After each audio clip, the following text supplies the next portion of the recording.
এটা হচ্ছে ইন্ডিয়ান আর্মির যে টুইট সে থেকে। এই এই এই এই উপমহাদেশের এই বিষয়গুলো নিয়ে আসলে কথা বলতে আজকে আমার সঙ্গে যোগ দিচ্ছেন আপনাদের অত্যন্ত প্রিয় মানুষ, ঢাকা বিশ্ববিদ্যালয়ের সাবেক অধ্যাপক, আন্তর্জাতিক সম্পর্ক বিশ্লেষক অধ্যাপক এম শাহিদুজ্জামান স্যার। আপনাকে স্বাগত জানাচ্ছি আজকের অনুষ্ঠানে। ধন্যবাদ কনক। তো স্যার, এই নরেন্দ্র মোদীর হঠাৎ বাংলাদেশের বিজয় দিবস নিয়ে এই টানাটানি শুরু করলো। ইন্ডিয়া স্যার ৭৮ বছরের যে স্বাধীনতা, সেই স্বাধীনতা কিন্তু স্যার তারা একমাত্র আমি তো বলবো 71-এ মানে মিত্র বাহিনীর মতো করে বা পাকিস্তানের সাথে ৩রা ডিসেম্বর থেকে যে যে স্বল্প মেয়াদী যে যুদ্ধ, যেটা মূলত বাংলাদেশের মুক্তিযোদ্ধারাই মূলত মানে ৯০% মানে কাজ করে ফেলছিল, সেটাকে নিয়ে তারা এখন তাদের বিজয় দাবি করতেছে। ৭৮ বছরে কিন্তু ভারত পাকিস্তানের সাথে খুব বেশি সুবিধা করতে পারেনি। তো এই যে মোদীর টানাটানিটা আপনি কিভাবে দেখছেন স্যার, কি মনে করেন? ধন্যবাদ কনক, এটা খুবই একটা টাইমলি বিষয়। আমি মোটেও অবাক হচ্ছি না মোদির এই আচরণে। এই আচরণ যে মোদি করছে এর পেছনে একটা ব্যাকগ্রাউন্ড রয়েছে। তারা গত বছর খানেক থেকে একেবারে খুবই অ্যাগ্রেসিভলি এই যে ইউনূস সরকার ক্ষমতায় এসছে তারপর থেকেই তারা অত্যন্ত একটা শ্লেষাত্মক ভঙ্গিতে বারবার বলে এসছে যে বাংলাদেশ তারা সৃষ্টি করেছে, উই হ্যাভ ক্রিয়েটেড বাংলাদেশ। এবং এটা অত্যন্ত অ্যারোগেন্ট ও অত্যন্ত মানে আপত্তিজনক টোনে তারা সবসময় এটা বলে আসে। এবং শুধু যে এই মোদি তাই নয়, ভারতীয় রিটায়ার্ড জেনারেলসরা, রিটায়ার্ড কূটনীতিকরা, এমনকি কিছু কিছু ক্ষেত্রে বিশ্ববিদ্যালয়ের অধ্যাপক বা বিশেষজ্ঞ, এরাও মানে এবং স্পেশালি নবীন বয়স্ক কিছু অত্যন্ত উগ্র জাতীয়তাবাদী ধারণার যারা ব্যক্তি, যারা বাংলাদেশের ব্যাপারে তাদের যে তাচ্ছিল্য, সেই তাচ্ছিল্য তারা তুলে ধরে আমরা বাংলাদেশ সৃষ্টি করেছি, বাংলাদেশ হতো না। যে এটা প্রমাণ করে ভারতের চিরন্তন মিথ্যাবাদী চরিত্র, যেটা আমরা নেহেরুর সময় থেকে যে চরিত্র সৃষ্টি হয়েছে তার মৃত্যুর পর থেকে, সেই চরিত্র সবসময় তারা এই উপমহাদেশে নিজেদের নৈতিক অস্তিত্বকে সামনে তুলে ধরতে চেষ্টা করেছে। এবং পরবর্তীতে এই মোদী সরকার বা বিজেপি সরকার আসার পর থেকে তাদের যে হিন্দুত্ববাদী চিন্তাধারা এবং অখণ্ড ভারতের যে আরএসএস চেতনা, এগুলোকে জাস্টিফাই করার জন্য ভারতের এই ধরনের যে প্রক্রিয়া, সেটা আমরা দেখে আসছি। উই হ্যাভ ক্রিয়েটেড বাংলাদেশ বলার সাথে সাথেই যা চলে আসে, সেখানে আমাদের মুক্তিবাহিনী তাদের চোখে অনেকটা অদৃশ্য হয়ে যায়। এবং তাদের চিন্তাধারায় এটা এই যে তাদের থিঙ্ক ট্যাঙ্ক গুলো যে বসে, আমরা প্রায়ই এই মাঝে মাঝে তাদের ইয়েতে ইউটিউবে তাদের আলোচনাগুলো দেখি। রিসেন্টলি তাদের যেসব কথোপকথন, সেখানে তারা পুরো বিষয়টাকে মোরালাইজ করে যে বাংলাদেশকে আমরা সৃষ্টি করেছি, উই হ্যাভ ক্রিয়েটেড, তারা কেন আমাদের মতো করে চলবে না। এর আরো বেশি ভয়ঙ্কর যে দৃষ্টিভঙ্গি, তা হচ্ছে এই যে তাদের জেনারেলসরা এখন এরকম ল্যাঙ্গুয়েজ ইউজ করে যে 1947-এর unfinished job that has not been completed even today, it is inexcusable.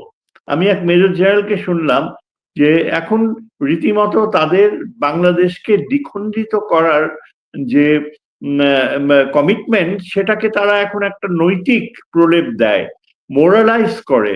1947-এর unfinished job, it is ইনএক্সকিউজেবল শব্দটা যখন ব্যবহার করে, তখন বোঝা যায় যে কতখানি তারা সিরিয়াসলি চিন্তা করছে যে বাংলাদেশের এই বর্তমান যে সীমারেখা, সেটা তাদের জন্য অগ্রহণযোগ্য। আমরা সবাই জানি যে 1947 সালে আমরা একটা খুবই দ্রুত গতিতে যে সার্জিক্যাল অপারেশন করা হয়েছিল মাউন্টব্যাটেনের দ্বারা, এবং যেখানে জিন্না একটা রোল প্লে করছিল, তার নিশ্চিত মৃত্যু সামনে রয়েছে, সেটাকে সামনে ধরে, আবার অপরদিকে গান্ধী আর নেহেরু মিলে যেভাবে চিন্তা করেছিল, তারা কখনো কিন্তু এই যে পূর্ব পাকিস্তান বলতে যা জন্মেছিল, এই সীমান্তকে তারা কখনো মনে প্রাণে মেনে নেয়নি।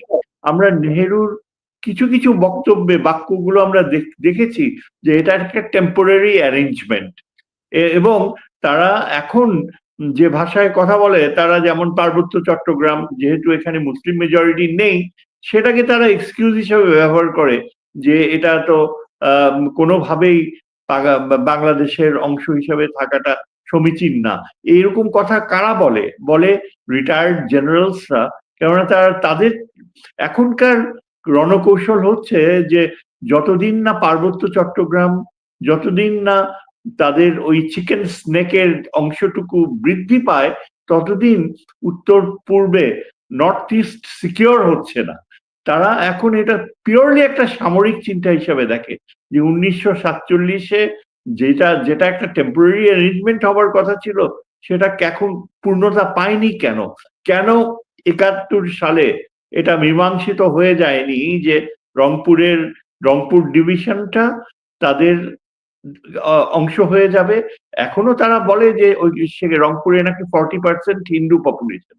সুতরাং 40% হিন্দু পপুলেশন থাকলে এখানে তারা জিওপলিটিক্যাল গ্রাউন্ডসে চিকেন স্নেককে 120 কিলোমিটার মাত্রায় বৃদ্ধি করাটা তারা মনে করে যে এটা তাদের নৈতিক দায়িত্ব। আর পার্বত্য চট্টগ্রামের ব্যাপারটা হচ্ছে যে এটাকে তো তারা একেবারে ধরেই নিয়েছে যে বঙ্গোপসাগর থেকে ত্রিপুরায় যেতে হলে পার্বত্য চট্টগ্রাম যদি তাদের নিয়ন্ত্রণে থাকে, তাহলে নর্থ ইস্টের নিয়ন্ত্রণ তাদের জন্য অনেক সহজ হয়ে যায়। এগুলো কিন্তু কাল্পনিক ধারণা নয়।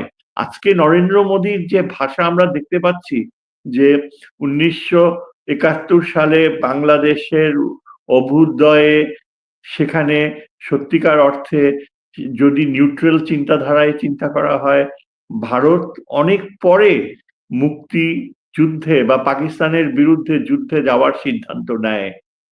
যে যুদ্ধটা আমাদের মুক্তিবাহিনী করেছে, আস্তে আস্তে গ্র্যাজুয়ালি পাকিস্তানের যে সামর্থ্য, যে মনোবল, যেটাকে ভেঙে দিয়েছে আমাদের মুক্তিবাহিনী, যার ফলে এটা বোঝা যায় মুক্তিবাহিনী প্রমাণ করতে পেরেছে যে পাকিস্তানের সেনাবাহিনী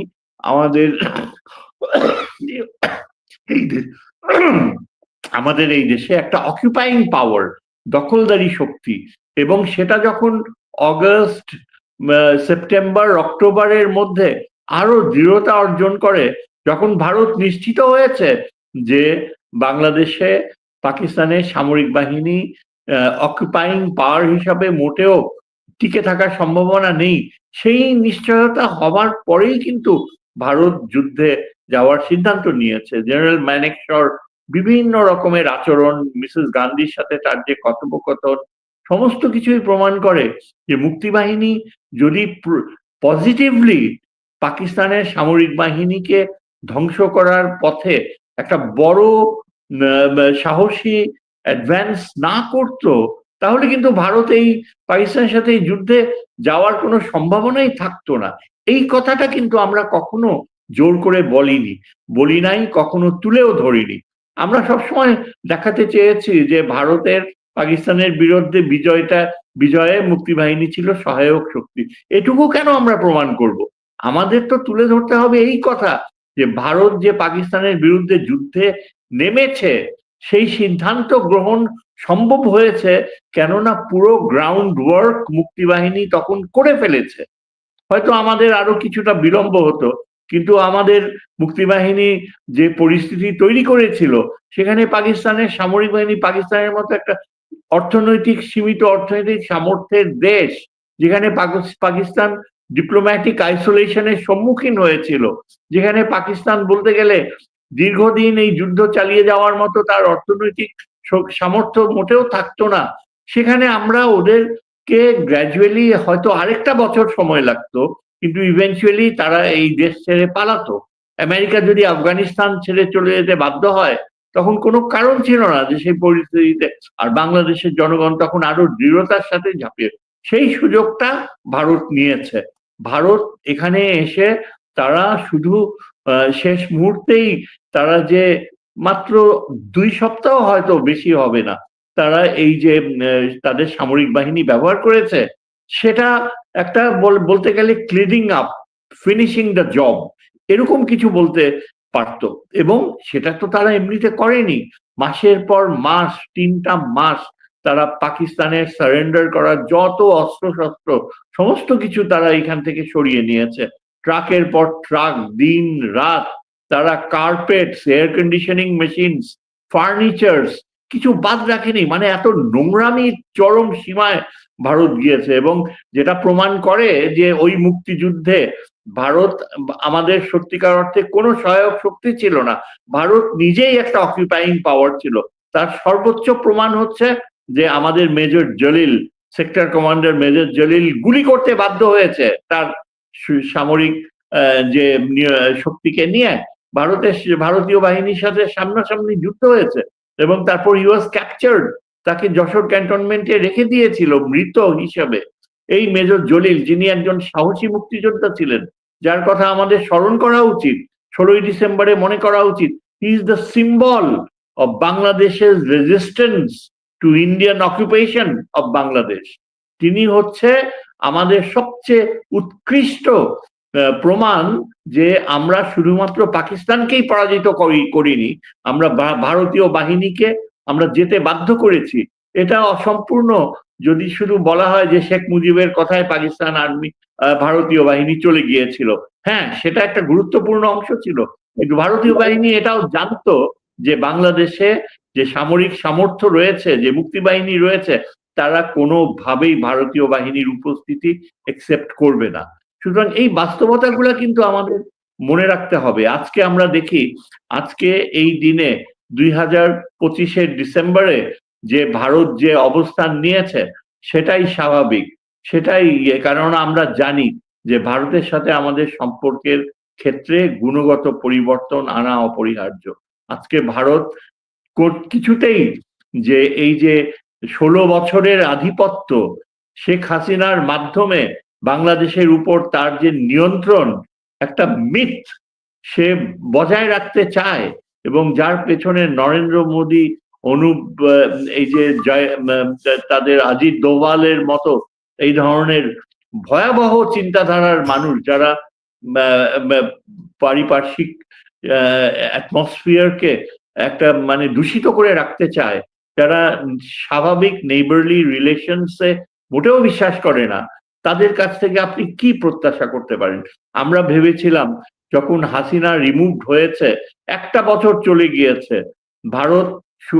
ভারতের এই ধরনের অ্যাটিটিউড থাকার কথা যে তারা বাংলাদেশকে একটা সার্বভৌম দেশ হিসেবে মেনে নিবে।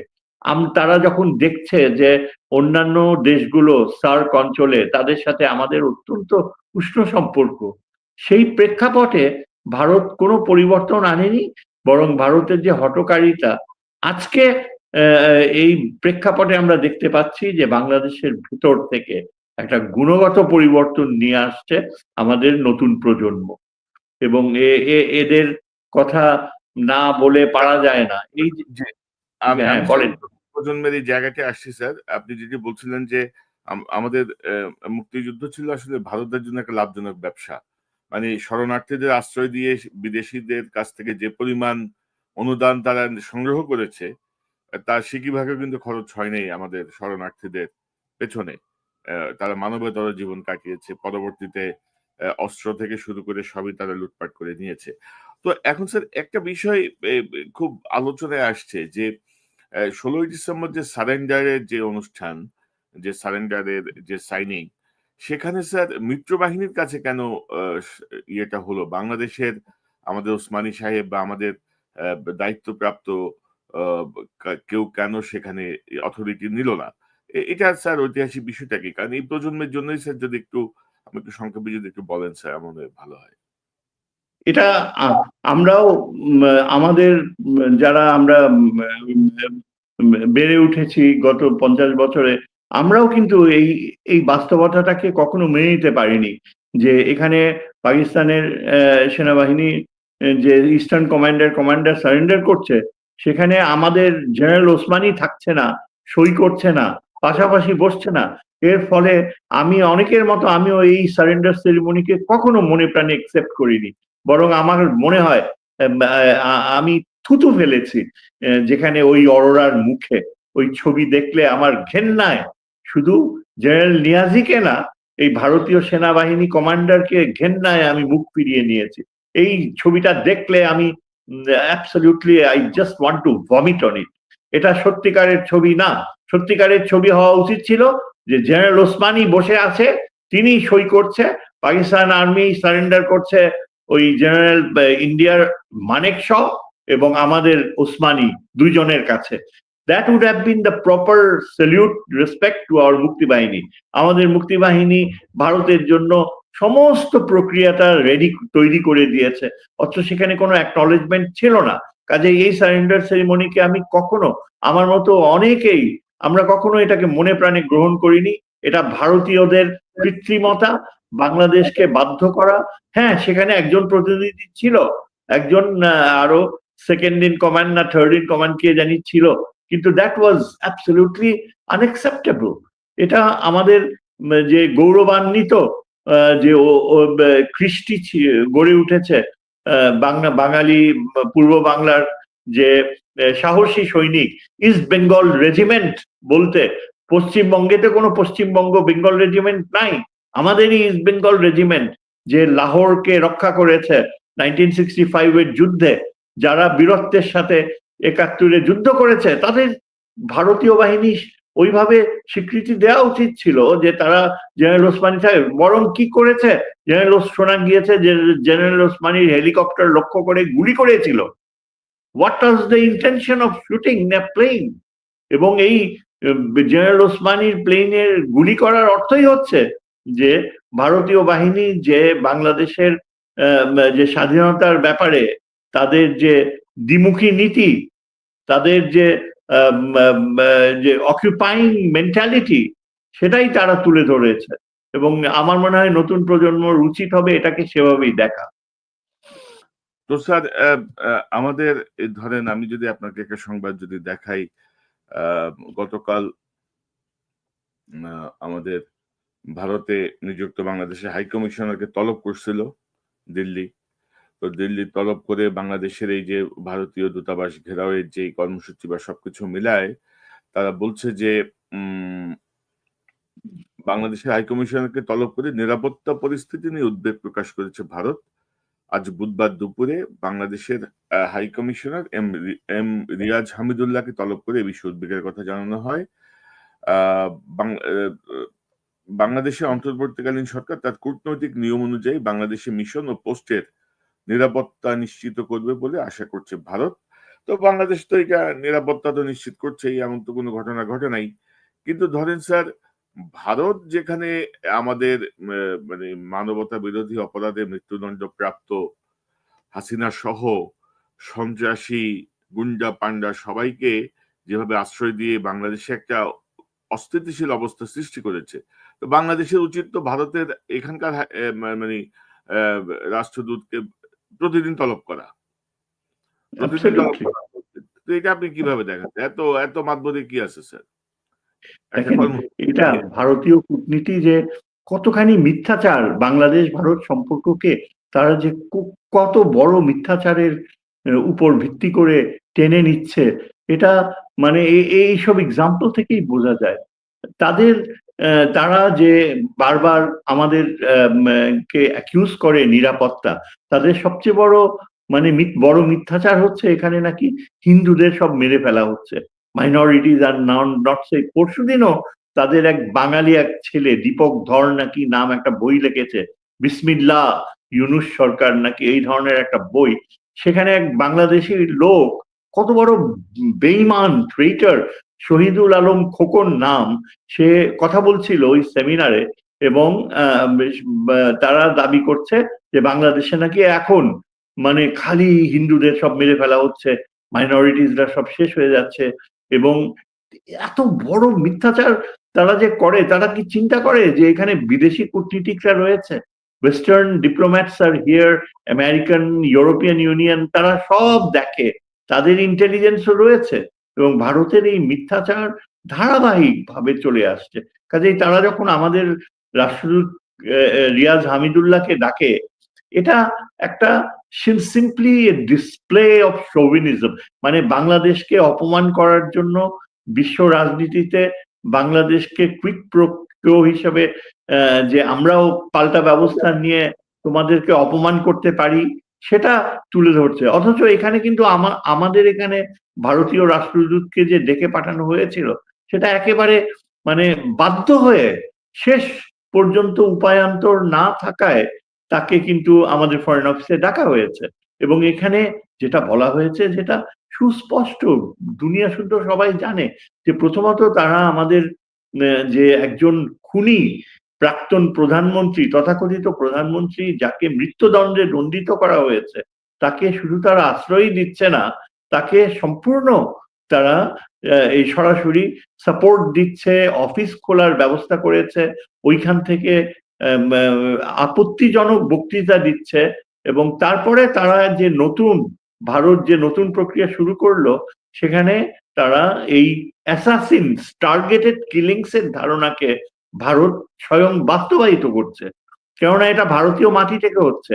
তারা এইভাবে একের পর এক বলা হয় যে যারা ওই আন্দোলনে লিপ্ত ছিল, যেসব ছাত্ররা, যেসব বলিষ্ঠ কণ্ঠ, তাদের একজনকে অলরেডি তারা হত্যার দ্বার প্রান্তে নিয়ে গিয়েছে, আমরা জানি না সে বাঁচবে কিনা।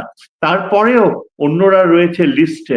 আমাদের এখানে রীতিমতো সাবধান বাণী উচ্চারণ করতে হয় যে আপনি সাবধানে থাকুন, কখনো মুভমেন্ট করবেন না। এমনকি আমাকেও, আমি রীতিমতো বারবার আমাকে আমার বন্ধুরা, ওয়েল উইশাররা ওয়ার্নিং দেয় যে খুব সাবধানে থাকবেন, একা বের হবেন না, সন্ধ্যার পরে একা ঘোরাঘুরি করবেন না, আপনি কিন্তু টার্গেটেড। এরকম তো আমরা কোনোদিন শুনিনি।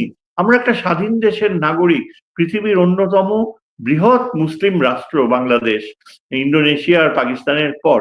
আমাদেরকে ভারত এরকম রক্তচক্ষু দেখায়। 1 বছর হয়ে গিয়েছে, Hasina is a condemned criminal, তাকে ফেরত পাঠালো না। না পাঠিয়ে নরেন্দ্র মোদী ও ভারত সরকার এখন এখানে টার্গেটেড কিলিং, এটা কিন্তু আন্তর্জাতিক সন্ত্রাস। আমাদের যেটা করা উচিত, এটা ডক্টর মাহমুদুর রহমান ঠিকই বলেছে যে এটা আন্তর্জাতিক সংস্থায় নিয়ে যাওয়া উচিত। আন্তর্জাতিক সংস্থায় সরাসরি বিষয়টা উত্থাপন করা উচিত যে ভারত বাংলাদেশে অলিখিত একটা টেররিস্ট প্রক্রিয়া শুরু করেছে। আজকে আমরাই পারবো সবচেয়ে ভালো আন্তর্জাতিক বিশ্বে তুলে ধরতে যে দক্ষিণ এশিয়ায় আসল সন্ত্রাসী রাষ্ট্র হচ্ছে ভারত, পাকিস্তান নয়। পাকিস্তান ভারতের দ্বারা নিগৃহীত, পানিশড। তারপর শ্রীলঙ্কা ভারত দ্বারা আক্রান্ত হয়েছে, নেপাল আক্রান্ত হচ্ছে, ভুটানকেও এখন শোনা যায় তারা নাকি দখল করে নিবে, অংশ করে নেবে, এরকম পায়তারা করছে। আর বাংলাদেশের প্রতি তাদের যে আচরণ, এটা আমরা যদি এখন এই সময়টাই উচিত। কিন্তু আমাদের এখানে আনফর্চুনেটলি আপনি দেখেন, সবচেয়ে বড় বাধা হচ্ছে there is this unseen, unknown fear of India, যে ভারতকে ছাড়া টেকা যাবে না। ভারত এটা বোঝেও জানে যে বাংলাদেশের দুর্বলতা রয়েছে, যে বাংলাদেশের মধ্যে একটা পপুলেশন, শুধুমাত্র আওয়ামী লীগ নয়, আওয়ামী লীগ তো অলরেডি আপনার as a fascist government, fascist system, Awami League এখন ভারতীয় রাজনৈতিক কালচারের একটা অংশ। আওয়ামী লীগ কিন্তু বাংলাদেশে বিলং করে না। আওয়ামী লীগ হচ্ছে এখন একটা ভারতীয় অঙ্গ সংস্থান, এবং এদের কাজ হচ্ছে সরাসরি এখন বাংলাদেশকে ভারতের অঙ্গরাজ্যে পরিণত করা, কিন্তু এছাড়া আর আওয়ামী লীগকে ভবিষ্যতে চিন্তাই করা যায় না। সুতরাং এই ধরনের বাস্তবতাগুলো। আমার একটা জিজ্ঞাসা, যে ধরেন হাসিনা দ্বারা ভারত যেভাবে বাংলাদেশে একটা নিয়ন্ত্রণ প্রতিষ্ঠা করছিল, এই অন্তর্বর্তীকালীন সরকার ক্ষমতায় আসার পরে সে নিয়ন্ত্রণ থেকে কি আমরা আসলে বের হয়ে আসতে পারছি? অন্তর্বর্তীকালীন সরকারও কি ভারতের জুজুর ভয়ে নাই? কারণ ইউনূস সাহেব দুই একটা কথাবার্তা বলে একটু পপুলারিটি পেয়ে গিয়েছিলেন যে না ভারত ইয়ে করবে।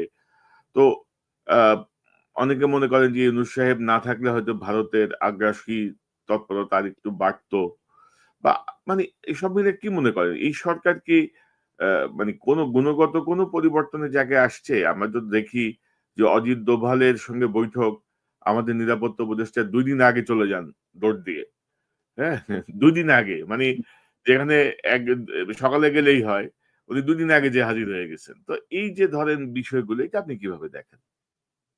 দেখেন, Kanak, it is very easy to be very critical. এই সরকারের ব্যাপারে তুমি যেভাবে ইন্ডিকেট করছো যে যেভাবে তারা আমাদের স্বার্থর ব্যাপারে সচেতন নয়, সেটা বলা সহজ, কিন্তু তারপরও আমি বলবো যে আমি এই স্যার সরকার না থাকলে। মানে ইন্ডিয়া নিয়ে আমাদের অবস্থানটা কি হলো? মানে এই সরকারের কি গুণগত কি পরিবর্তন হলো? মানে ইন্ডিয়ান দেখেন, ইস্যুতে? হ্যাঁ, আমি আমি তাহলে কিছুটা বলি। হ্যাঁ, এই সরকারের লিমিটেশনস রয়েছে। তুমি যেটা বললা, যে এই যে ডক্টর খলিলুর রহমান দোহায় গেল, তারপর কিছু একটা মানে কি হলো বোঝা গেল না। কিন্তু তারপরেও আমি বলবো যে প্রফেসর ইউনূস থাকার ফলে কিন্তু একটা বিশাল রিটার্ন টু নর্মাল রিলেশনশিপ যেভাবে হওয়া উচিত সেই পথে আমরা যেতে পেরেছি। আমি তাও বলবো যে আমাদের পররাষ্ট্র উপদেষ্টার হাজারো সীমাবদ্ধতা থাকতে পারে, তার ইংরেজি উচ্চারণ বা কথা বলা বা আমেরিকা বা ওয়েস্টার্ন এক্সপেরিয়েন্স এর অভাব থাকতে পারে, কিন্তু তারপরেও আমি বলবো যে এই সরকার কিন্তু মানে সোজাসুজি অনেকটা একরোখা অবস্থান যে নিয়েছে সেটা বজায় রাখতে পেরেছে। কেননা ভারত যেটা চেয়েছিল যে প্রফেসর ইউনূসকে বিদায় করতে যথাশীঘ্র তাকে একটা মানে মানে রীতিমতো মোল্লা বানাতে, জামাতি বানাতে, সেগুলো যখন ভারত পারেনি, মোদী যখন অনেক চেষ্টা করেছে আইসোলেট করতে, আমাদের সাথে সমস্ত বাণিজ্য বন্ধ করে দিয়ে, আমাদের সমস্ত ভিসা ব্যবস্থা বন্ধ করে দিয়ে, মোদী এক্সপেক্ট করেছিল যে বাংলাদেশের অর্থনীতি কলাপস করবে। কলাপস তো করেনি, বরং আমার যেটা সবচেয়ে বড় কৃতিত্ব মনে হয় এই সরকারের, যে আমরা সামরিক দিক থেকে আমরা প্রায় পঙ্গু হয়ে গিয়েছিলাম। সেই পঙ্গুত্ব থেকে এই সরকারের কারণেই কিন্তু আমরা নিজের পায়ে দাঁড়াতে পারছি। এখন আমরা যে যে ধরনের সামরিক সরঞ্জাম গুলো ক্রয় করা হচ্ছে এবং যেভাবে সামরিক বাহিনীতে সচেতনতা, আত্মসম্মান বোধ আবার জাগ্রত হচ্ছে, এটা অগ্রাহ্য করার কোনো উপায় নাই। শত সীমাবদ্ধতার পরও আমি বলবো যে চীন, পাকিস্তান, টার্কি, তারপরে এই যে ইউরো ফাইটার ক্রয় করা হচ্ছে ইটালি থেকে, তারপরে এই যে এগুলো এগুলো কিন্তু আমার মনে হয়, অনেকে বলে, একজন বামপন্থী নেতা, বাম গুলো খুবই মারাত্মক, বামরা বলে যে খেতে পায় না কেন এইসব যুদ্ধাস্ত্র, কিন্তু এইগুলো প্রয়োজন আমাদের নিবারক গড়ে তোলার জন্য।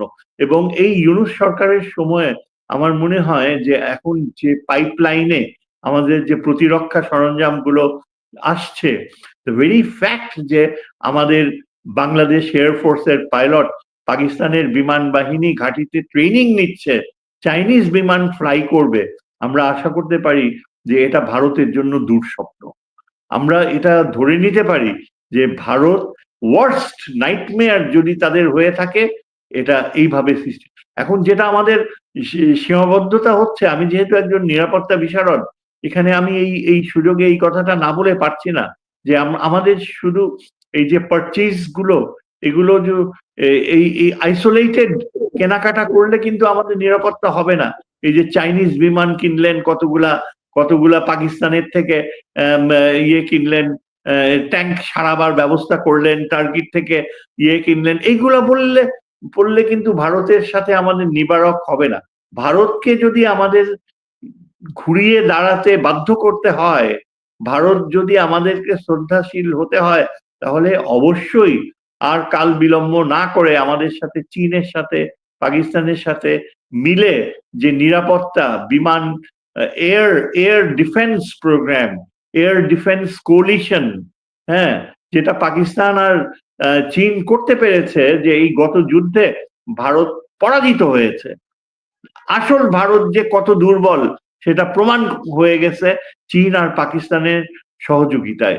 এই সহযোগিতার ক্ষেত্রে আমরাও প্রবেশ করব, সেটা এখনো কেন ঘটছে না? এখানে আমি বলবো ইউনূস সরকারের ব্যর্থতা।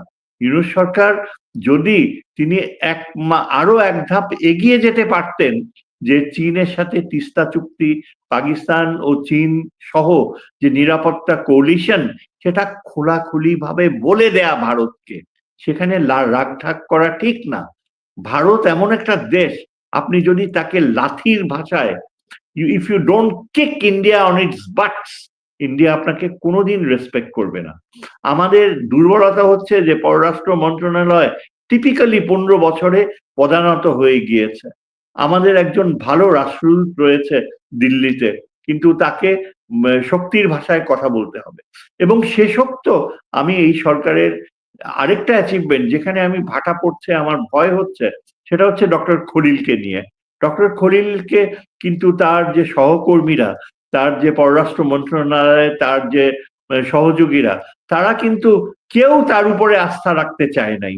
তারা সবাই তাকে দেখেছে অত্যন্ত মেধাবী একজন অপরচুনিস্ট হিসেবে।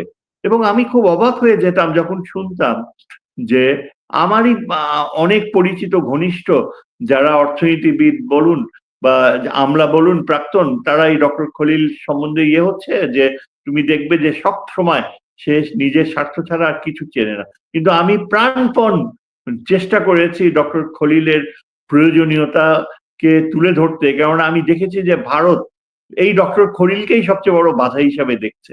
এমনকি ওই বিএনপির যে সবচেয়ে বড় মানে সন্দেহজনক ব্যক্তি, যাকে শিলং সালাউদ্দিন বলে সবাই চিনে, এই ব্যক্তি খলিলের রিমুভাল দাবি করেছিল যেদিন অজিত দোভাল বলেছে যে আমরা খলিলের রিমুভাল চাই। এবং সেই খলিল শেষ পর্যন্ত কিন্তু এই আর্কিটেক্ট ছিল বলতে গেলে। চীনের সাথে আমাদের নিরাপত্তা সহযোগিতা, পাকিস্তান তুর্কির সাথে নিরাপত্তা সহযোগিতা, যেটা বলতে গেলে ইউনূস সরকারকে কিছুটা ভারতের প্রেক্ষাপটে একটা আবার return to A defence respect, self respecting defence, সেই পথে আসার সম্ভাবনা সৃষ্টি করেছে। এবং ডক্টর খলিল নিরাপত্তা উপদেষ্টা হিসাবে তিনি এটা খুব সুন্দরভাবে করেছিলেন। এমনকি এটাও শোনা যায় যে অত্যন্ত জটিল আলোচনায় আমেরিকার সাথে আমরা আমাদের টার্মস এন্ড কন্ডিশনস গার্মেন্টস এর ক্ষেত্রে রক্ষা করতে পেরেছি, সেখানেও এই সরকারের অবদান ছিল, যেখানে ভারত বারবার আমাদের ব্যর্থতা কামনা করেছে। কিন্তু এখন যেটা আপনি একটু আগে বললেন যে হঠাৎ করে এটা শোনা যায় যে খলিল কিছুটা নিষ্ক্রিয় হয়ে গিয়েছে, কেননা তার ধারণা যে আগামীতে এই বিএনপি সরকার ক্ষমতায় আসবে, ক্ষমতায় বসবে এবং হয়তো তাকে আগামীতে কোনো একটা গুরুত্বপূর্ণ পদে হয়তো কন্টিনিউ করার সুযোগ করে দেয়া হবে, এবং সেই জন্য নাকি তিনি ভারতের সাথে এখন একটা আপোষকামী পথে যাচ্ছেন। I am the last person to believe যে এরকম কোনো প্রবণতা থাকবে। তবে এটাও ঠিক যে ইউনূস সরকারের যে এই শেষ কয়েকটি মাস রয়েছে, আগামী 2-3 মাস, ভারতের সাথে আমাদের কোনো ইচ্ছাকৃতভাবে আমরা কোনো কনফ্রন্টেশনে যেতে চাই না। ভারত একটা ছাত্রদের প্রসেশনস বের হয়েছে, ছাত্ররা বলেছে ভারত ভারতীয় দূতাবাস ঘেরাও করবে। এটা শুনে আজকে ভারত তার সম্পূর্ণ ভিসা কার্যক্রম অনির্দিষ্টকালের জন্য বন্ধ করে দিয়েছে। তার মানে ভারত সবসময় ইচ্ছাকৃতভাবে ওভার রিঅ্যাক্ট করে। দেখেন আমাদের তো এটা ঠিক না যে ভারতীয়রা ধোয়া তুলসী পাতা। আমরা তো সবাই জানি আগরতলায় কিভাবে ভারতীয়রা আমাদের বাংলাদেশ মিশন অ্যাটাক করেছিল, ভিতরে ঢুকে তছনছ করে দিয়েছিল। সেখানে তো তাদের পুলিশ থামায় নাই। কলকাতার মিশনে প্রায় দেখা যায় যে ওই যে বিজেপির দল এগিয়ে আসে আমাদের বাংলাদেশ মিশন আক্রমণ করতে। কই সেখানে তো আমরা এমন কিছু করি না, প্রতিবাদ করি না, আমরা তো সেটা ঠান্ডা মাথায় নিয়েছি। ভারতের মতো একটা বড় শক্তি, এই যে মানে তারা চায় যে একটা ক্রাইসিস সৃষ্টি হোক। আজকে আমাদের যে তরুণরা বের হয়ে এসছে, তারা যেভাবে সত্যিকার অর্থে জাতীয়তাবাদ দেখাচ্ছে, তাদেরকে স্যালিউট করা দরকার। আজকে তারা যেসব কথাগুলো তুলে ধরেছে, এই যে এই ছেলেটা যে নেতৃত্ব দিচ্ছে, হ্যাঁ, এরা প্রত্যেকে, হ্যাঁ, প্রত্যেকেই, জি, প্রত্যেকেই কিন্তু তাদের যে বক্তৃতা সেগুলো বস্তুনিষ্ঠ ছিল, বাস্তবতা ভিত্তিক ছিল, এবং সেখানে আমাদের সেনাবাহিনীর প্রাক্তন অফিসার কর্নেল হাসিন তিনিও যোগ দিয়েছেন, আমি দেখলাম ইয়েতে। তারপর আমাদের ডক্টর মাহমুদুর রহমান যোগ দিয়েছেন। এরাই হচ্ছে বাংলাদেশের সত্যিকারের জাতীয়তা বোধ। এবং এই জাতীয়তা বোধের প্রতি ডক্টর খলিল, ডক্টর ইউনূস শ্রদ্ধাশীল থাকবে। এতে ভারত আমাদেরকে সম্মান দেবে। ভারতীয়রা দেখতে চায় যে বাংলাদেশের বুকের পাটা কতটুকু। আমরা বুকের পাটা বলতে আমরা এই মানে নেগেটিভ তাচ্ছিল্য বা অ্যাগ্রেসিভনেস সেটা তো প্রকাশ করব না। আমাদের ছেলেরা যা বলছে, তারা মেয়ের নেতৃত্ব, তাদের মুখ থেকে যেসব কথা বের হয়ে আসছে, সেটা সুস্পষ্ট একটা স্বাধীন চেতা জাতির স্বাধীনতা উপলব্ধি। এবং এটা কেন হচ্ছে আরো বেশি করে আমি বলি, কনক, এই কথাগুলো কিন্তু আরো বলা দরকার। কারণ বিএনপি নামক যে জাতীয়তাবাদী দলকে আমরা চিনে এসেছি এতগুলো বছর, যেই বিএনপি প্রেসিডেন্ট জিয়ার হাতে তৈরি বিএনপি, সেই বিএনপি এখন স্তিমিত হয়ে ভারতের পদলেহনে যে কি মারাত্মকভাবে নেমেছে, একটা স্থবিরতা নেমে এসছে বিএনপিতে। এবং এই তারেক জিয়ার মুখের ভাষা শুনলে অবাক হয়ে যেতে হয়। তারেক জিয়া এখন ঢাকায় এসে তিনি কাদের কথায় বিশ্বাস রাখবে? ওই সালাউদ্দিনের কথা, যে এমনও বলতে পারে যে আগামী ইলেকশন নাকি বিএনপি বনাম পাকিস্তান। আপনি চিন্তা করতে পারেন, যেখানে আমরা ভারতের দ্বারা আক্রান্ত হচ্ছি প্রত্যেক দিন। এই সালাউদ্দিন নতুন করে একটা ভারতের পক্ষে কথা বলে। আপনি কিভাবে আশা করেন যে আমরা বিএনপির কারো কারো মধ্যে স্যার এক ধরনের ভারত প্রীতি দেখছি। আবার স্যার জামাতও তো স্যার এই প্রতিযোগিতায় আছে, কিন্তু স্যার জামাতও কিন্তু ভারতের কোন নেতা ভারতকে খুশি করা বা ভারতের ব্যাপারে, হ্যাঁ, এটা মোটেও জামাতের জন্য ভালো হবে না। আমি এই আজকে সন্ধ্যার সময় একজন আমাদের সংগ্রামী ছাত্র জোটের এক নেত্রী, তার ভাষা শুনছিলাম। তাকে টেলিভিশনে জিজ্ঞেস করা হচ্ছিল যে আপনারা যে জামাতের সাথে এখন একটা সম্পর্কে যাচ্ছেন, হয়তোবা কোনো একটা ইলেকশন অ্যালায়েন্স হয়ে যেতে পারে, আপনারা কি চিন্তা করে দেখেছেন যে জামাত আপনাদের স্বাধীন চেতা চিন্তাধারার সাথে ঐকমত্য রাখবে কিনা? এটা খুবই ক্রুশিয়াল একটা কোশ্চেন এখন। জামাতকে চিন্তা করতে হবে যে তারা কিন্তু অনেক দূর এগিয়ে এসছে মানুষের সিম্পেথি পেতে। এখন লক্ষ লক্ষ মানুষ জমায়েত হয়। ওই শিলং সালাউদ্দিনের কনস্টিটিউয়েন্সি কক্সবাজারেও আজকে আমরা দেখেছি লক্ষ লক্ষ লোক ইসলামিক পার্টির পক্ষে স্লোগান দিচ্ছে। কিন্তু জামাত যদি এই নির্বুদ্ধিতার পথে যায়, তাহলে Jamaat will have nothing but a great slap on its face. জামাতের এখন চিন্তা করা উচিত, শুধু জামাত না, আমি বলবো যে ইসলামী ঐক্য জোট, ইসলামী অনেকগুলো গ্রুপস আছে, এরাই কিন্তু এখন শেষ ভরসা। আমি তো মনে করি আগামী পার্লামেন্ট যে ইলেক্টেড হবে, সেখানে সবচেয়ে গুরুত্বপূর্ণ প্রেজেন্স থাকা উচিত একদিকে জামাতে ইসলামী, না ইসলামিক গ্রুপস গুলো একসাথে, ইসলামিক গ্রুপস এর মধ্যে জামাত সহ অন্যান্য অ্যালাইজরা, আরেকদিকে বিএনপির অবস্থান যেন থাকে একটা অপোজিশন হিসাবে, তাও একটা সংকীর্ণ অপোজিশন হিসাবে। আমি তো মনে করি আগামী 2 মাস আমরা দেখব যেভাবে এই দেশে মুসলিম লীগের কল্যাপস হয়েছিল, যেভাবে এই দেশে রিঅ্যাকশনারি ফোর্সেসদের কল্যাপস হয়েছিল, সেভাবে আগামী এই 2 মাসে বিএনপি তার আপোষকামী আপোষকামী নীতির মাধ্যমে তারাই জামাতকে সুযোগ করে দেবে। এবং জামাত কিন্তু আমার মনে হয় যে তাদের কিন্তু জামাতের একটা প্রবলেম কি জানেন, তাদের এই যে মৌলানা সাহেবরা অনেক সরলভাবে আবার অনেক জটিলভাবে আপোষ করে ফেলে। কিন্তু জামাতের সবচেয়ে বড় শক্তি হচ্ছে আনসিন ফোর্সেস। আপনি চিন্তা করেন, এই বুয়েট বলেন, মেডিকেল কলেজ বলেন, বাংলাদেশের বুদ্ধিজীবী শ্রেণীর একটা শ্রেষ্ঠ অংশ কিন্তু চুপি চুপি জামাতকে সমর্থন করে। তারা ধর্মের প্রতি আসক্ত। এই যে ধর্মহীনতা ছিল 16 বছরে, এই ধর্মহীনতার কারণে অনেক শিক্ষিত, উচ্চ শিক্ষিত ব্যক্তিরা কিন্তু গোপনে ধর্মের পথে চলে আসছে। তারা হয়তো জামাতকে পছন্দ করে না, কিন্তু তারা মন্দের ভালো হিসাবে জামাতকে দেখে। এবং আগামী দিনগুলোতে জামাত যদি ইলেকটোরাল সাকসেস হয়, যদি কেউ ভেবে থাকে যে জামাতের পেছনে বুদ্ধিজীবী নাই, টেকনোক্র্যাটস নাই, এটা ভুল ধারণা।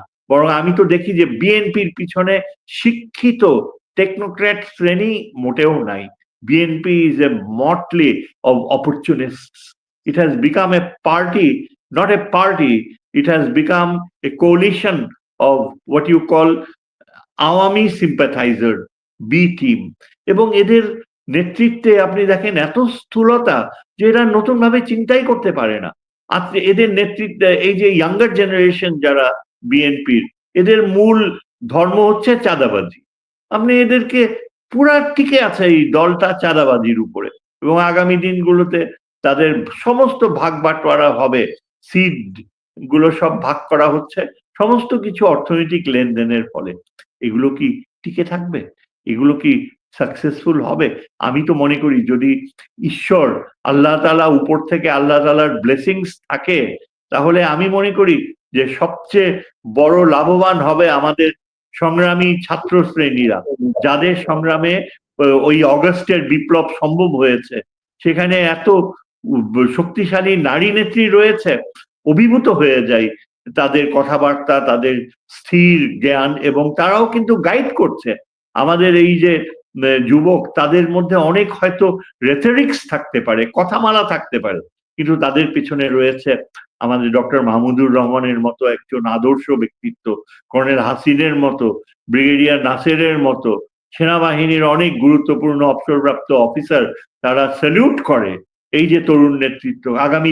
আজকে আপনি দেখেন, আমি তো কত ইমপ্রেসড হয়েছি যে তাদের মধ্যে এই কথাও তারা বলে দিয়েছে, ভারতকে ওয়ার্নিং দিয়েছে, নরেন্দ্র মোদীকে ওয়ার্নিং দিয়েছে যে আপনারা যদি বাংলাদেশকে ভাঙতে চেষ্টা করেন, তাহলে ভারতকেও আমরা ভেঙে দিব। আপনারা যদি বাংলাদেশের বিরুদ্ধে যুদ্ধ ঘোষণা করেন, তাহলে আমরাও পারবো। এবং আমি কিন্তু বিশ্বাস করি আমাদের যে তারুণ্য রয়েছে, তাদের যে মেধা, তারা কিন্তু উলফার সাথে, ইচ্ছা করলে উলফার সাথে সংযোগ স্থাপন করতে পারে।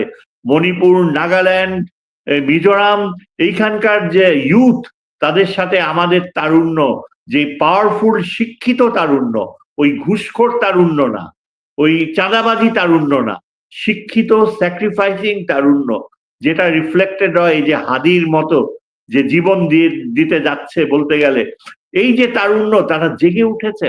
আজকে আপনি যদি দেখতেন যে তাদের প্রসেশনস গুলো, তাদের বক্তৃতাগুলো, তারা ইচ্ছা করলে ভারতকে ভাঙতে পারবে। আমি না, দৃঢ়ভাবে বিশ্বাস করি ভারত যদি আমাদের ভাঙতে চায়, ভারত উত্তর পূর্বকে হারাবে। উত্তর পূর্ব ভারত আমাদের তারুণ্যের সহযোগিতায় উত্তর পূর্ব ভারতে আবার উলফার মতো সেই স্বাধীনতা সংগ্রামীরা হয়ে যাবে। আসলে 1947-এ কি হয়েছিল? ম্যাপ কখনো একই রকম থাকে না, কারণ বাউন্ডারি চেঞ্জেস। ঠিক ভারত যেভাবে বলে যে 1947-এর আনফিনিশড জব তারা ফিনিশ করতে চায়, আমরাও বলতে পারি যে 1947-এ 46-এ সরওয়ার্দী প্রমিসড হয়েছিল যে হিন্দুরা সবাই সাপোর্ট করবে, যে বাংলা আর আসাম মিলে আলাদা রাষ্ট্র হবে। হিন্দুরা বেমানি করছে। তারপরেও আমরা জানি যে পুরা নর্থ ইস্ট, তাদের অর্থনৈতিক অস্তিত্ব, ভূ রাজনৈতিক অস্তিত্ব বাংলাদেশের সাথে সংযুক্ত। ভারতের এই মানচিত্র স্থায়ী হতে পারে না, এটা কখনো স্থায়ী নয়। আমি জিও পলিটিক্সের ছাত্র হিসাবে বলছি যে সময় এগিয়ে এসছে, সময় সামনে আসছে, এবং এই যে আমাদের যে তারুণ্য জাগ্রত হয়েছে, ভারতের উত্তর পূর্বকে বিচ্ছিন্ন করার যে চিন্তা তাদের মাথায় এসছে, এটা অর্থহীন হবে না। এর পিছনে রয়েছে। এবং স্যার বলেন। এই কথাটা তো ভারত খুব সিরিয়াসলি আমলে নিয়েছে, কারণ ভারতও জানে যে বাংলাদেশের তারুণ্যের শক্তি কত শক্তিশালী, কত কত মানে কি বলবো কঠিন বিপদ তারা মোকাবেলা করতে পারে। যার জন্য হাসনাত আব্দুল্লাহর এই 7 সিস্টার নিয়ে এই বক্তব্য কিন্তু ভারত কিন্তু প্রতিবাদ জানিয়েছে কিন্তু সরকারিভাবে। তো এটা জানানোর কথা না, এটা তো কিন্তু অফিসিয়াল কোনো বক্তব্য না, এটা একটা পলিটিক্যাল পার্টির বা একটা তরুণ নেতার বক্তব্য। তার মানে তারা সেই দিচ্ছে যে মানে দে আর সামথিং, মানে এই ইয়াং জেনারেশনটা একটা সামথিং, তারা যদি এই কথা বলে এটাকে গুরুত্ব দিতেই হবে। আচ্ছা, আপনি যেটা বলছিলেন ডক্টর খলিল কিন্তু স্যার ইনিশিয়ালি ভারত পাকিস্তান চীন আমেরিকা মিলে কিন্তু একটা চমৎকার একটা ব্যালেন্সের মধ্য দিয়ে যাচ্ছিলেন, ডিপ্লোম্যাটিক এক্স্যাক্টলি। ব্যালেন্স এটা। এবং আমরা কিন্তু এই অনুষ্ঠানে হিসাবে তাকে এটা অ্যাপ্রিসিয়েট করছি। কিন্তু এখন কিন্তু আমরা একটু এক্স্যাক্টলি। একটু একটু অন্যরকম ইয়ে দেখছি আর কি। তো না, সেই আমরা আশা জায়গাটা করব। জি আমরা আশা করব। আমি কিন্তু এখনো আশাবাদী। আমি জানি ডক্টর খলিলের যে যোগাযোগ রয়েছে মার্কিন যুক্তরাষ্ট্র সহ পশ্চিমা বিশ্বের সাথে, স্ট্র্যাটেজিক এক্সপার্টসদের সাথে সে গত এই ১.৫ বছরের ভিতরে যে অসাধারণ যোগাযোগ রেখেছে, তিনি যে কোনো ইচ্ছা করলে তার সেই গুণাবলী রয়েছে যে ভারতীয় কূটনীতি, ভারতীয় মিথ্যাচার এবং ভারতীয় এই নিরাপত্তার ধারণাকে সে একেবারে ধূলিসাৎ করে দিতে পারে যদি সে এই বিএনপির এই ক্যারট দ্বারা আসক্ত না হয়।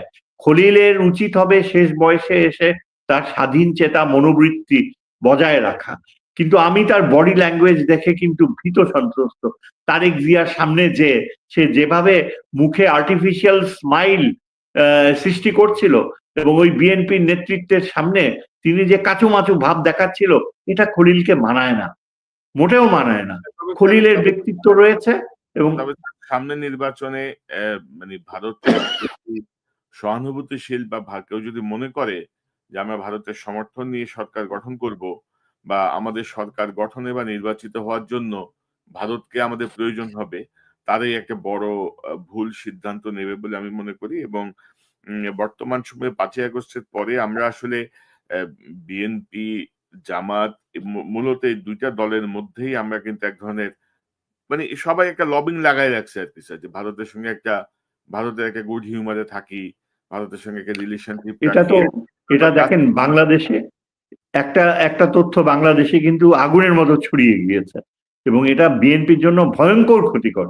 এই যে গতকাল যখন সর্বদলীয় ৭১টা মিটিং হলো এই হাদিকে নিয়ে, সেখানে বিএনপি উপস্থিত ছিল না। হুম। এই যে অনুপস্থিতি, এটা যে বিএনপিকে কোথায় নামিয়ে আনবে, কোথায় নামিয়ে এনেছে এবং ভারতীয় কৃতদাস বৃত্তির যে প্রথম ইঙ্গিত বিএনপি প্রমাণ করে দিল, এটা এখন the whole nation versus BNP এই পরিস্থিতি সৃষ্টি হয়েছে এবং এখন তারা একেবারে ঢাল ঢোক পিটিয়ে তাদের নেতার আগমনের জন্য অপেক্ষা করেছে এবং it will turn out to be a big disappointment. এই ছেলে এসে বিএনপি কে কি নেতৃত্ব দিবে আমার যথেষ্ট সন্দেহ রয়েছে, আমার হ্যাঁ, যথেষ্ট তবে স্যার ধরেন অনেকে যেটা বলেন যে বাইরে থেকে নেতৃত্ব ধরেন ৮-১০ হাজার মাইল দূর থেকে নেতৃত্ব দেয়া বা দেশে এসে হাল ধরার মধ্যে একটু পার্থক্য আছে। আমরা একটা আশাবাদী হতে চাই আর কি, দেখি না কি হয় স্যার, ওইটা অবজারভেশনে রাখি। তো হুম, এবং আপনি আপনি তো স্যার ধরেন শহীদ প্রেসিডেন্ট জিয়াউর রহমানের সঙ্গে কাজ করছেন। তো আপনার আবেগের জায়গাটা অনেক বেশি আমি বুঝি, আপনার ক্ষোভের জায়গাটা অনেক বেশি সেটা আমি বুঝি। সেই জায়গাটা তো উম আমার আমি আপনাকে স্যার কিছু বলার নাই। যেহেতু আপনি জিয়াউর রহমানের সঙ্গে কাজ করা মানুষ, তার পলিসির সঙ্গে কাজ করা মানুষ। তো একটা ইস্যু স্যার আমি একটু আনতে চাই, সেটা হচ্ছে যে আমাদের ওসমান হাদিকে যে সন্ত্রাসী গুলি করলো সে ইতিমধ্যেই ভারত চলে গেছে। এই বিষয়গুলো বিভিন্ন গোয়েন্দা সূত্র থেকে কনফার্ম করা হচ্ছে এবং আমরা যেটা দেখছি যে সে ঢাকা থেকে কোথায় গেল, কোথা থেকে কোথায় গেল, কোথা থেকে কোথায় গেল, কিভাবে গেল, মানে আ সবই কিন্তু এখন মোটামুটি তারা বের করে ফেলছে। কিন্তু আপনি যদি দেখেন যে ওসমান হাদি যেদিন গুলিবিদ্ধ হলো দুপুরবেলায়, সেদিন রাত ১১টা ১০:৩০ বা ১১টায় ডক্টর ইউনূস সকল এজেন্সির শীর্ষদের কর্মকর্তাদের সঙ্গে বসে তিনি একটা কথাই বললেন যে এই অপরাধী যেন পালাতে না পারে। এবং এই বৈঠকের ৩ ঘন্টার মধ্যেই কিন্তু সে বর্ডার ক্রস করে চলে গেছে অ্যাকর্ডিং টু নিউজপেপার নিউজ। তো বাংলাদেশের এই যে ধরেন আমাদের এনএসআই, ডিজিএফআই, এসবি, ডিবি, এই যে এতগুলা সংস্থা কাজ করে, মানে ইউনূস সাহেব তো আসলে ধরেন আমাদের সেনাবাহিনীও ক্লিন করে নাই, পুলিশও ক্লিন করে নাই, প্রশাসনও ক্লিন করে নাই। তো ওনার এই যে শৈথিল্য, তার কি ফল ভোগ করছি আমরা? মানে আমাদের গোয়েন্দা সংস্থা বা আমাদের আর্মি বা আমাদের পুলিশ সব জায়গায় এখন হাসিনার লোক বসা, ভারতের লোক বসা। এই শৈথিল্য তাই আমরা আমরা দিচ্ছি। আপনি কি মনে করেন?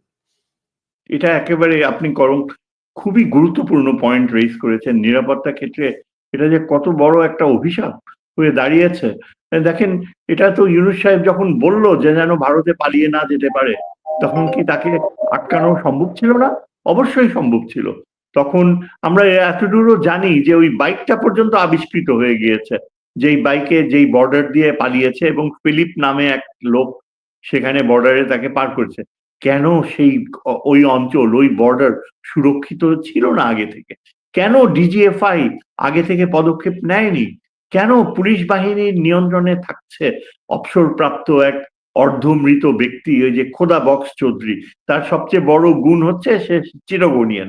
ইউনূস সাহেব চাটগাইয়ার লোক বসাবে এবং এমন অপদার্থদের এনে বসাচ্ছে যে কেউ একটা চাটগাঁয়া চয়েসও কেউ অ্যাপ্রিসিয়েট করলো না। আপনি চিফ ইলেকশন কমিশনার বলেন, এই পুলিশের দায়িত্বে দেয়া অ্যাডভাইজারের কথা বলেন, কিংবা ওই যে মহিলা যে স্বাস্থ্য মন্ত্রণালয়ের দায়িত্বে, এরকম মানে বয়স্ক বিলুপ্ত বুদ্ধির মানুষকে কেন এখানে এনে বসায়?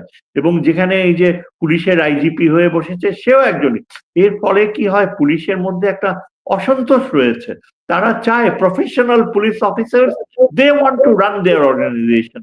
যাদের ডিউ পুলিশের আইজি হওয়ার, যাদের ডিউ ইন্টেলিজেন্স কে রান করা ইন্ডিপেন্ডেন্টলি, তারা কেন এইসব রিটায়ার্ড এই যে ফসিলদের দ্বারা পরিচালিত হবে? এবং তাই ঘটেছে। এদের কারণে ইউনূস সাহেব কিন্তু he is paying the price. এই ছেলে, এই ক্রিমিনাল ইন্ডিয়াতে হয়তো নিরাপদে পালিয়ে গিয়েছে।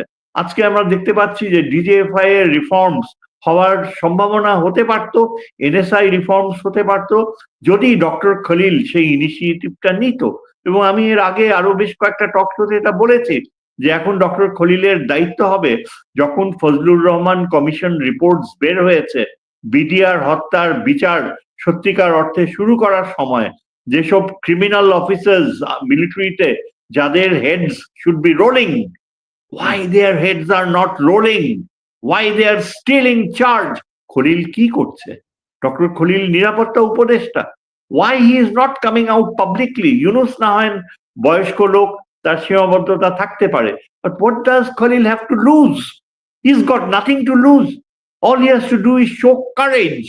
এবং এইখানে একটা অপদার্থ, ওই লেফটেন্যান্ট জেনারেল হাফিজ, ওটাকে জাতিসংঘ পিস কিপিং রোলে গিয়েছিল, গলা ধাক্কা দিয়ে ফেরত পাঠাইছে। টিমিডিটি, হি ফেইল্ড। এই লোককে বসানো হয়েছে সেখানে সামরিক বাহিনীর রিফর্মস এর দায়িত্ব দিয়ে। এমন এমন লোকদের বসানো হয়েছে যাদের ব্ল্যাক স্পট। কে করছে এখানে? ওয়্যার ইজ দ্য যেটাকে আমরা বলি রিয়েল, ওই যে স্টেট বলে না, কি স্টেট জানি বলে, ওই হ্যাঁ, ওই যে স্টেট, লুকোনো রাষ্ট্র, আসল রাষ্ট্র, শব্দটা কি যেন ভুলে যাচ্ছে, যে যারা ডিপ স্টেট, হ্যাঁ, the deep state is running the show. Why doesn't Dr. Khalil wake up? কারণ তিনি এখন প্রফেসর ইউনূসের সবচেয়ে কাছে। আমি তো দেখি যে আমাদের তৌহিদ হোসেন এখন আগের চেয়ে এখন বেশ ভালো করছে। আজকে সে প্রেস কনফারেন্সে সরাসরি ভারতকে বলে দিয়েছে যে আমাদের ইলেকশন কি হবে না হবে সেটা ভারতের ইন্টারভেনশন আমরা চাই না। এইটুকু বলার মতো যে তার উচ্চ পর্যায়ে নিম্ন পর্যায়ের সাহস হয়েছে, সেটা আমি অ্যাপ্রিসিয়েট করি। কিন্তু খলিল কেন এত নিশ্চুপ? খলিল কি পররাষ্ট্রমন্ত্রী হওয়ার জন্য এতই ব্যাকুল? আর তাছাড়া সামরিক বাহিনীতে রিফর্মস আনা, এখন এই যে জেনারেল ফজলু যে রিপোর্টটা দিয়েছে, তার পরিণতি তো হওয়া উচিত ছিল যে immediately the process should have begun the cleaning up. কারণ আজকে যদি ডিজিএফআই ক্লিন আপ না হয়, তাহলে কনক আগামী ইলেকশনে আবার সেই ইলেকশন ইঞ্জিনিয়ারিং হওয়ার সম্ভাবনা রয়েছে, আবার সেই সিট বাটোয়ারার সম্ভাবনা রয়েছে। ধরেন স্যার, আমার নির্বাচন পর্যন্ত এখন সময় আছে স্যার, এখন 50-55 দিন। তো এর মধ্যে আপনি কি রিফর্মস করবেন স্যার? কারে কোথায় বসাবেন? আপনি স্যার জীবনে কোথাও শুনছেন যে লটারি করে এসপি নিয়োগ হয়, লটারি করে ওসি নিয়োগ হচ্ছে?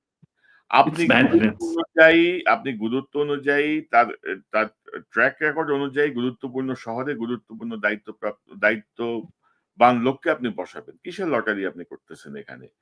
একজন ঠাট্টা চলছে স্যার। এবং ধরেন আমরা যদি বলি ডক্টর ইউনূস তো স্যার কিছু অপদার্থ অকর্মণ্য বসায় রাখছে, এটা তো স্যার আমরা বলছি। এবং ইউনূস তার নামের সঙ্গে তার যোগাযোগের সঙ্গেও কিন্তু সুবিচার করেন নাই। বর্ডার কিলিং কি বন্ধ হয়েছে? বর্ডার কিলিং তো বন্ধ হয়নি। বর্ডার কিলিং তো এই গত সপ্তাহে 2 জনকে গুলি করে মারছে। তো ইউনূস সাহেব কি পদক্ষেপ নিচ্ছেন? উনি তো চাইলে ওনার যে ব্যক্তিগত যে সংযোগ আন্তর্জাতিক কিছু তো আমাদের দৃশ্যমান হওয়া দরকার ছিল, তাই না? Of course. দুই একটা করার কথা ছাড়া। এবং আপনি কি মনে করেন স্যার যে বিডিআর কেউ বলছেন, আমাকে কয়েকজন বলছিলেন তাদের অবজারভেশন যে বিডিআর এর রিপোর্টটা সামনে আসার পরে ধরেন প্রতিদিনই কিন্তু সংবাদপত্রগুলোয় এটা নিয়ে নানা অ্যাঙ্গেলে আলোচনা হচ্ছিল, নানা রিপোর্ট আসছিল ইউটিউবে, টেলিভিশনে। তো হাদির ঘটনাটা কিন্তু সবকিছুকে সাবসাইড করে দিছে স্যার। তো মানে এটাও কিন্তু একটা একটা মানে তফসিল ঘোষণার পরদিনই তফসিলে একটা গুলি করে দেয়া হাদির মাধ্যমে, এবং বিডিআর এর ঘটনাকে আড়ালে নিয়ে যাওয়া, যেটাতে ঘুরে ফিরে ভারত এবং আহ, বিভিন্ন সংশ্লিষ্টতা আসছিল। আপনি কি মনে করেন স্যার এটা এখন আমাদের করণীয় কি? ইউনূস সাহেব কি করবে, কি করা যেতে পারে? আমি তো মনে করি যে হাদির ইনসিডেন্টটা এটা ক্যাটালিস্ট হিসাবে ইউনিফাই করবে ছাত্র সমাজ, যারা রাজনীতি দল করছে তাদেরকে একটা নতুন উচ্চতায় নিয়ে যাওয়ার মতো সম্ভাবনা সৃষ্টি হয়েছে। ডক্টর মাহমুদের মতো নেতা, কর্নেল হাসিন সহ, ব্রিগেডিয়ার নাসের সহ এরকম নেতা, এবং আমার মনে হয় আহ, এটা একটা শক্তিশালী সোর্স হিসাবে কাজ করবে। আজকে আমরা ওই গতকাল যে ভিক্টরি ডে সেলিব্রেশন দেখলাম, কতগুলো প্যারাট্রুপার্স লাফায় পড়লো, আর কতগুলো পুরনো প্লেন উড়লো, আর অডিয়েন্সে কারা ছিল? সব এই ক্ষমতাধর আমলা এবং তাদের পরিবারবর্গ। তারা খুব স্নিগ্ধ হাসির মাধ্যমে উপভোগ করছে, অথচ দেশে একটা মরণপর, Rome is burning and this guys are playing the flute. কাজেই এখন একটা বড় ধাক্কা আসতে হবে, এবং আমাদের সামরিক বাহিনীর যে রিফর্মস, যে পরিবর্তনগুলো আনার কথা, ইন্টেলিজেন্স, এগুলো অবশ্যই যদি না ঘটে তাহলে কিন্তু আগামী ইলেকশন আমাদের সিকিউরিটি এস্টাবলিশমেন্ট মুক্ত, এবং এটাই কিন্তু ইন্ডিয়া চেষ্টা করছে। ইন্ডিয়া এখন তাদের নিয়ন্ত্রণ, তাদের ডিপ স্টেট কিন্তু কাজ করছে যাতে আমাদের এই সামরিক বাহিনীর রিফর্মস গুলো না হয়, যাতে এখানে আমরা এই কোন রকমে একটা ইলেকশন, নামমাত্র ইলেকশন করিয়ে বিএনপি কে আবার ওই আওয়ামী লীগের জায়গায় ক্ষমতায় বসায় তারপরে আবার তাদের পুরনো খেলা তারা শুরু করবে। এটাই হচ্ছে কিন্তু ব্লু প্রিন্ট, এবং এই ব্লু প্রিন্টটা মানুষ, এই দেশবাসী রিজেক্ট করেছে। বিএনপি মুখ থুবড়ে পড়বে। বিএনপি নামে যে একটা অপদার্থ দল দাঁড়িয়ে রয়েছে, এরা জনগণের বিপক্ষে অবস্থান নিয়েছে, এবং এরা কিছুতেই রিফর্মস হতে দেবে না। আমি এখনো আশা করব যে প্রফেসর ইউনূস, ডক্টর খলিল এবং তার যে অ্যাডভাইজার্সদের ভিতরে দেয়ার আর সাম ভেরি প্রমিসিং পিপল, তারা শুধু ইলেকশন ইলেকশন করছে, কিন্তু ইলেকশনের জন্য যে গুণগত পরিবর্তন সেগুলো আনেনি। আমার ভয়ের কারণ হচ্ছে যে কিছু কিছু লোক রয়েছে যারা কিন্তু নীরবে আমাদের এই প্রক্রিয়াকে ধ্বংস করে দিতে পারে। আপনি হয়তো জানেন না, আপনার নিউ ইয়র্ক থেকে আসা একজন মনির হায়দার নামে একজন অ্যাসিস্ট্যান্ট, সে তো ডিজিএফআই এর এজেন্ট, এখনো সে এখানে বসে আছে। এই আলী রিয়াজ এখনো সে তার বিরাট অর্জন নিয়ে নিউ ইয়র্ক দেশে ফিরে যায়, আবার ফেরত এসে আবার জয়েন করেছে। এরা কি করছে? আমি বলি, ধরেন স্যার আলী রিয়াজের এই যে ঐক্যমত্য কমিশন একটা টোটাল ফেলিয়ার, সে কিছুই করতে পারে নাই। পরে এত সমালোচনার পরে তার মেয়াদ শেষ হয়ে যাওয়ার পরে তাকে আবার মানে উপদেষ্টার মর্যাদায় তাকে আবার নিয়োগ দেওয়া হয়েছে বিশেষ সহকারী। এগুলা তো পলিটিক্যাল গভর্নমেন্টের থেকে বড় ফাজলামো হচ্ছে স্যার জাতির সাথে। এক্স্যাক্টলি, এরা একেবারে ইউনূসকে নিয়ন্ত্রণে রাখছে। ইউনূসের কোন রকমের ভয়েস নাই। Ali Riaz has got the links with the intelligence machinery, তারা ঠিক করেছিল। তারপর আরেকজন আবার ল অ্যাডভাইজার, তাকে নিয়ে অনেক রকমের কথা শোনা যায়। আমি কিছু বলতে চাই না, সে আমার প্রাক্তন কলিগ ছিল এবং আমার খুব স্নেহধন্য ছিল এক সময়। তবে এরা যদি এই যে ইফতেখারুজ্জামান বলেন, বদিউল আলম মজুমদার, যারা কমিশন হেড করেছে, এদেরও লয়ালটিস কিন্তু questionable, because they are foreign passport holders. এরা বাংলাদেশের নাগরিকত্ব তাদের কত গভীর রয়েছে, আদৌ তাদের সেই ত্যাগ স্বীকার করার মানসিকতা রয়েছে কিনা, but do they have an agenda, সেটাই হচ্ছে একটা বড় কথা। এখন তারা যদি সব ঠিক করে রাখে যে অ্যাজ এ কম্প্রোমাইজ যে কোনো মূল্যেই হোক বিএনপি কে তারা ক্ষমতায় বসাবে এবং তারপর মানে অল হানি উইল ফ্লো, তাহলে তো আমরা একটা বিরাট গৃহযুদ্ধের দিকেই যাচ্ছি। এখন যদি দেশকে বাঁচাতে হয়, যদি ব্লাডশেডের হাত থেকে রক্ষা পেতে হয়, তাহলে আমরা ভারতের সাথে সম্মানজনকভাবে আমরা আমাদের অবস্থান ব্যক্ত করব। ভারতকে আমরা উত্তপ্ত করতে চাই না, ভারতের কোনো ক্ষতিও করতে চাই না, ভারত ভেঙে যাক এটাও আমরা চাই না, কিন্তু at the same time we must be sure যে ভারত যেন বাংলাদেশকে ভাঙতে না পারে। আমরা আমাদের নিরাপত্তার জন্য যা প্রয়োজন তাই করব, আমাদের প্রতিরক্ষার জন্য যা করব, কিন্তু ভারত সেখানে বাদ সাধবে কেন? ভারত তো, আমরা তো ভারতকে বলে দেই না যে আপনাদের বাগডোগরা বেইসে কেন SS-400 ডিপ্লয় করছেন, আপনারা আমাদের ওই বর্ডারের কাছে আপনারা কেন এই রাফেল জেট বসিয়েছেন।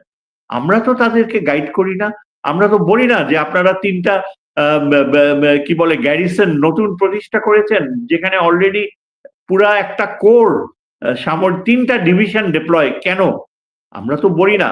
কাজেই আমরা যেখানে তাদের আভ্যন্তরীণ প্রতিরক্ষায় হস্তক্ষেপ করি না, আমাদের প্রতিরক্ষায় তারা কেন হস্তক্ষেপ করবে? আমাদের সাথে পাকিস্তানের কি চুক্তি হলো, চীনের সাথে কি চুক্তি হলো, তিস্তা আমরা কিভাবে কাকে দেব, সেটা সম্পূর্ণ বাংলাদেশের নিজস্ব ব্যাপার। সেখানে যদি ভারত আমাদেরকে শ্রদ্ধার চোখে দেখে, যদি সম্মানের চোখে দেখে, তাহলে আমরাও ভারতকে সম্মানের চোখে দেখব। কিন্তু আনফর্চুনেটলি সেটা সম্ভব হচ্ছে না। না, তবে স্যার ধরেন যেই মানে কি বলবো, যে পার্সোনালিটি দেখানোর কথা, যে স্ট্রিক্ট আমাদের অবস্থান দেখানোর কথা, আমি একটা জিনিস একটু শেয়ার করি আপনার সাথে। আমি কদিন আগে আমার ফেসবুকে এটা শেয়ার করছিলাম যে ইহা একটি বিশ্ব বেহায়া সরকার। ধরেন এত কিছুর পরেও এই যে বিজয় দিবসের যে ভারতীয় সেনাবাহিনীর ইস্টার্ন কমান্ডের অনুষ্ঠানে বাংলাদেশ থেকে যোগ দেওয়ার জন্য 2জন সার্ভিং অফিসার সহ 20 জন সেখানে গেছেন।